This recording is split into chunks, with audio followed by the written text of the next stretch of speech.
Ang chapter ay nagsimula sa biglaang pagsugod ni JFU Chairman Hirotoshi Baratsute sa isang silid habang sumisigaw sa tuwa. Sa wakas ay nagdadala na ng matinding tagumpay sa ekonomiya ang Blue Lock. Sa itaas ng panel ay makikita ang pagdagsa ng mga abiso, lumagpas na sa 150 milyong subscribers ang Blue Lock TV. Inanunsyo na rin ang Blue Lock Under 20 Japan Squad, at parehong trending sina Isagi Yoichi at Michael Kaiser sa sport category.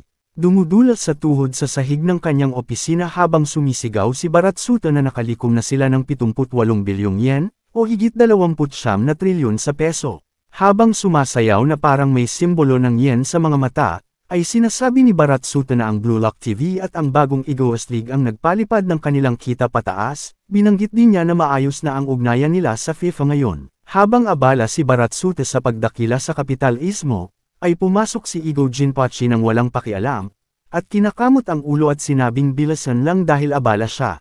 Kaagad siyang pinuri ni Baratsute sa pagpasok ng malaking pera para sa JFU, pero biglang naging seryoso ang tono niya, at pinakita niya ang screen kung nasaan si Nagi at galit na itinanong kung bakit tinanggal sa national team ang isang taong ganoon kasikat, katalentado, at napakalakas ng hype mula sa publiko.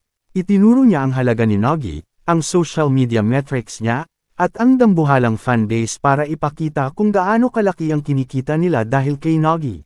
Pero walang epekto kay Igo iyon. Sinabi niyang may mga patakaran siyang sinusunod at tapos na ang desisyon. Pero mariing sumagot si Baratsute, sinabing nagkakagulo na ang internet sa galit, tinatawag siyang gago at nagnanais sa pagbabalik ni Nagi, at nagmungkahi pa siya ng panibagong selection o ang paggamit ng wildcard para lang maibalik si Nagi. Sa lugar ng negosyo, si Nagi ay isang minahan ng ginto, pero hindi siya pinakinggan ni Igo at tinawag pa siyang mukhang pera. Tinitigan siya ni Igo at tahasang idineklara na siya ang Diyos ng Blue Lock, na siya ang may kontrol sa lahat. Biglang lumipat ang eksena sa isang press conference, isinaad ng babae na ang Blue Lock ay nilikha para sa isang layunin lamang, at yun ay ang gawing pinakamahusay sa mundo ng soccer ang bansang Japan. Pagkatapos ay sinariwa niya ang naging paglalakbay, ang Phase 1 ay nagsimula sa 300 manlalaro at unti-unting nabawasan hanggang 35 na lamang ang natira.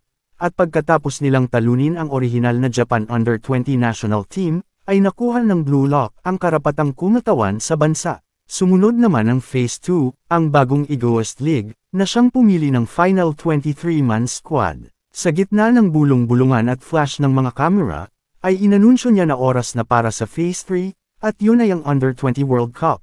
Katabi niya sa entablado ang 4 na mahahalagang manlalaro, sina Isagi at ang iba pa.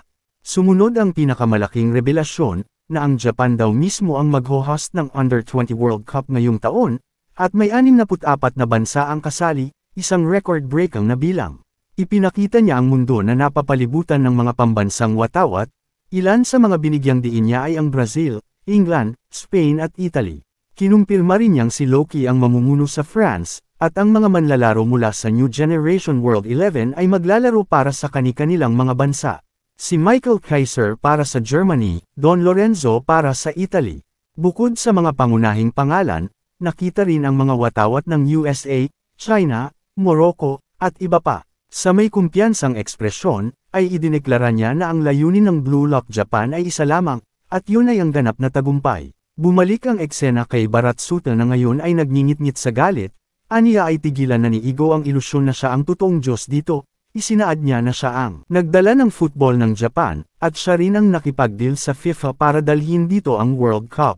Tinawag niya si Igo na isang baliw at direkta niyang iniutos na ibalik si Nagi ano man ang mangyari, pero imbes na umatras, ay tumalilis lang ang ulo ni Igo at malamig na sinabing, kung ganon, ay magre-resign na lang ako.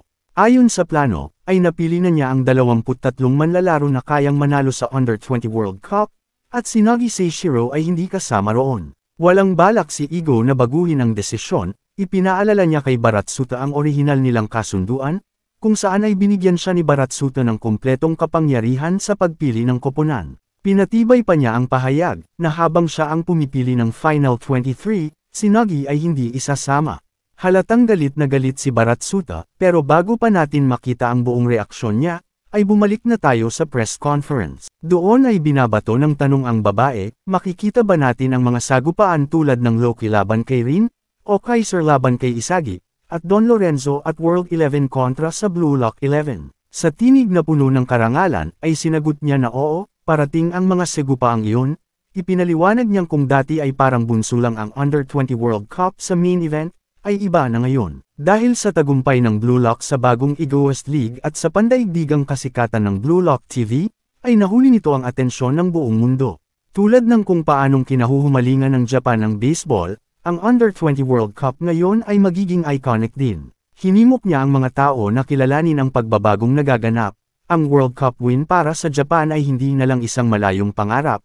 At sa pangunguna ng Blue Lock, ito ay abot kamay na, at kukuhanin nila ang tropeyo ng buong lakas. Bumalik ang eksena kina Igo at Baratsuta, banta niyang hindi niya na kayang tiisin ang pagiging makasarili ni Igo. Nagbanta siya na kapag hindi mananalo ang Japan sa U20 World Cup, ay tapos na rin si Igo, matatanggal siya at mamamatay ang kanyang pangarap. Pero hindi natakot si Igo, sa katunayan ay iyon talaga ang plano, ang manalo sa Under-20 World Cup, at higit pa roon, ay idineklara niyang gagawin niyang sentro ng football ang Japan. Nakita ni Baratsuta ang potensyal ng pera sa pangakong ito ni Igo, kaya lumuwag ang kanyang loob at sinabing kung magagawa iyon ni Igo, ay gagamitin niya ito para buuin ang pinakamahalagang negosyo sa kasaysayan ng football. Bumalik tayo sa press conference kung saan ininunsyo niya na ang kumakatawan sa Blue Lock ay may ilang salita. Lumapit si Isagi sa mikropono, at buong tapang niyang idineklara na sila ang mananalo sa Under-20 World Cup. Pero hindi siya doon nagtapos. Ipinatong niya ang kamay sa kanyang dibdib, at nagbigay ng matapang na pangako sa sarili at sa mundo. Ako si Isagi Yoichi, ay gagawing pinakamainit na lugar para sa football ang Under-20 World Cup. Nagwala ang mga tao sa tuwa. Ngumiti sina Sendo at Aiko, pero walang pakialam si Rin sa kanyang karibal. Sa pagtatapos ng press conference, ay sinabi ng babae sa lahat na maghanda sa darating na pagsilang ng bagong Japan na pinangungunahan ng Blue Lock. At may 47 araw na lamang bago magsimula ang laban, at dito ay tinamaan tayo ng pinakamalungkot na eksena sa kabanata. Si Nagi, ay nag-iisa sa isang madilim na arcade, at naglalaro ng fighting game. Tinitigan ni Nagi ang screen ng walang emosyon, blanko ang mukha at walang buhay ang mga mata. Kahit ako ay hindi sigurado kung ano na ang mangyayari sa kanya.